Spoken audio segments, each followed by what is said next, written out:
की सत्ता का रास्ता उत्तर प्रदेश की राजनीति से होकर गुजरता है। इसे आम आदमी पार्टी के सर्वोच्च नेता और दिल्ली के मुख्यमंत्री अरविंद केजरीवाल बखूबी समझते हैं।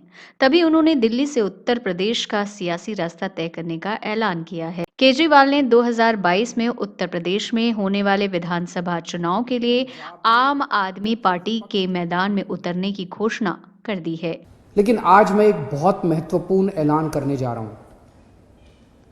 आने वाले 2022 के विधानसभा चुनाव में आम आदमी पार्टी उत्तर प्रदेश में चुनाव लड़ेगी। अन्ना आंदोलन से निकली आम आदमी पार्टी अपने गठन से लेकर अब तक यानी 7 साल में दिल्ली में भले ही 3 बार सरकार बनाने में सफल रही हो, पर इस दौरान दिल्ली से बाहर राजनीतिक आधार बढ़ाने के लिहाज से जिन जिन राज्यों में हाथ पैर मारे, उसमें कैसा प्रदर्शन रहा, इसे समझना जरूरी है।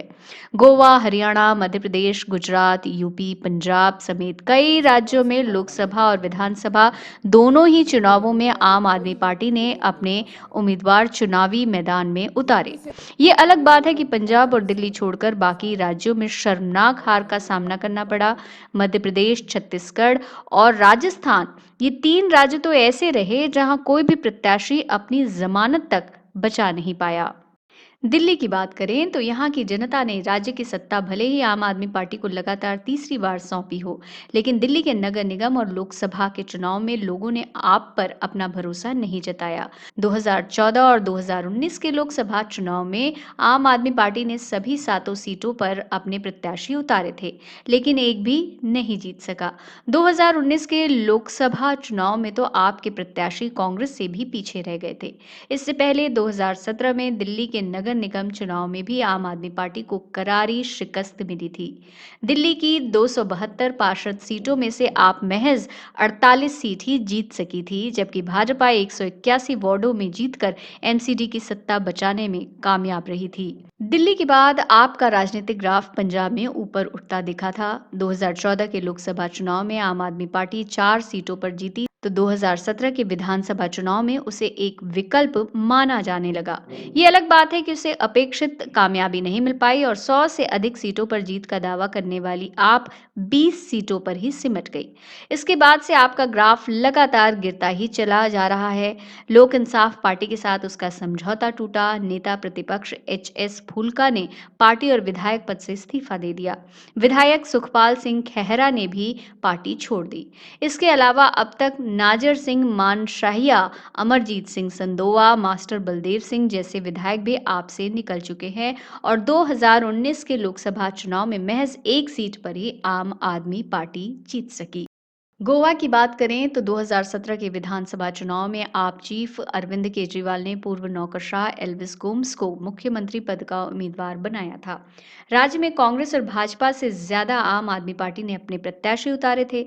सूबे की कुल 40 सीटों में से 39 पर आप चुनाव लड़ी थी, लेकिन उसे एक भी सीट पर जीत नसीब नहीं हुई। सीएम पद के प्रत्याशी एल्विस गोम्स को भी दक्षिणी गोवा की कुनकोलिम सीट पर कांग्रेस के क्लाफासियो डायस के हाथों मात खानी पड़ी थी। हालांकि गोवा के जिला परिषद के पंचायत चुनाव में आपका खाता जरूर खुला और बेनालिम की जिला परिषद सदस्य की सीट पर आपके हैंजल फर्नांडिस ने जीत दर्ज की। दिल्ली से सटे हरियाणा की बात करें तो यहां आम आदमी पार्टी अपनी उपस्थिति दर्ज कराने की कोशिश लगातार करती रही है। हरियाणा सीएम अरविंद केजरीवाल का गृह प्रदेश भी है। इसके बावजूद अभी तक केजरीवाल का जादू हरियाणा में नहीं चल सका है। प्रदेश की कुल 90 में से 46 विधानसभा सीटों पर आम आदमी पार्टी ने उम्मीदवार उतारे थे, लेकिन एक भी सीट पर उसे जीत नहीं मिल सकी। पूरे राज्य में उसे आधे फीसदी से भी कम वोट मिले थे। इससे पहले हुए लोकसभा चुनाव में भी आम आदमी पार्टी अपनी जमानत नहीं बचा सकी थी।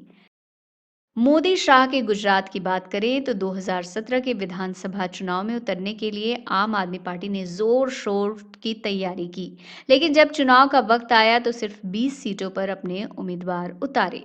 पार्टी को यहां से एक भी सीट नहीं मिली, बल्कि कई प्रत्याशियों की यहां भी जमानत जब्त हो गई। यूपी में आप की सियासी जमीन मजबूत करने के लिए 2014 में अरविंद केजरीवाल ने दिल्ली के मुख्यमंत्री पद से इस्तीफा देकर नरेंद्र मोदी के खिलाफ वाराणसी लोकसभा सीट से चुनावी ताल ठोकी थी। केजरीवाल के पुराने साथी कुमार विश्वास भी राहुल गांधी के खिलाफ अमेठी से चुनाव लड़े थे, लेकिन कोई भी जीत नहीं सका। इसके बाद 2017 में हुए यूपी निकाय चुनाव में आम आदमी पार्टी जरूर अपना खाता खोलने में कामयाब रही थी। बांदा की तिंदवारा और बिजनौर की सहसपुर नगर पंचायत चेयरमैन का पद का चुनाव जीतने में आप कामयाब रही थी। इसके अलावा नगर पंचायत के 18 सभासद, नगर पालिका परिषद में 13 सदस्य और नगर निगम के चुनाव में झांसी में 2 और मुरादाबाद में 1 पार्षद ने जीत हासिल की थी। राजस्थान की बात करें तो आपको लेकर अरविंद केजरीवाल कुछ ज्यादा ही गंभीर थे। उन्होंने पहले कुमार विश्वास को प्रभारी बनाया, लेकिन बाद में उन्हें बदल दिया गया। 2018 के चुनाव में कुल 200 विधानसभा सीटों में से आम आदमी पार्टी ने 141 सीटों पर अपने प्रत्याशी उतारे, लेकिन जीतना तो दूर की बात, एक भी सीट पर जमानत तक नहीं बचा सके। आम आदमी पार्टी के खाते में आधे फीसदी से भी कम वोट गिरे।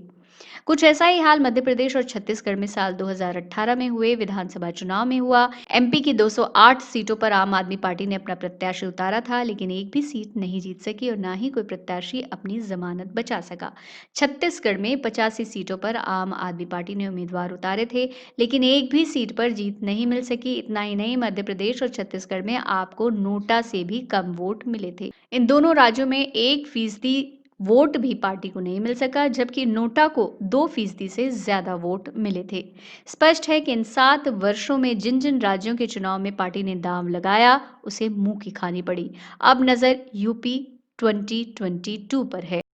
आने वाले 2022 के विधानसभा चुनाव में आम आदमी पार्टी उत्तर प्रदेश में चुनाव लड़ेगी। जानकार उत्सुक हैं जानने को कि आप सुप्रीमो क्या कुछ कमाल दिखा पाएंगे या ख्वाब और राज्यों की तरह चूर चूर हो जाएगा।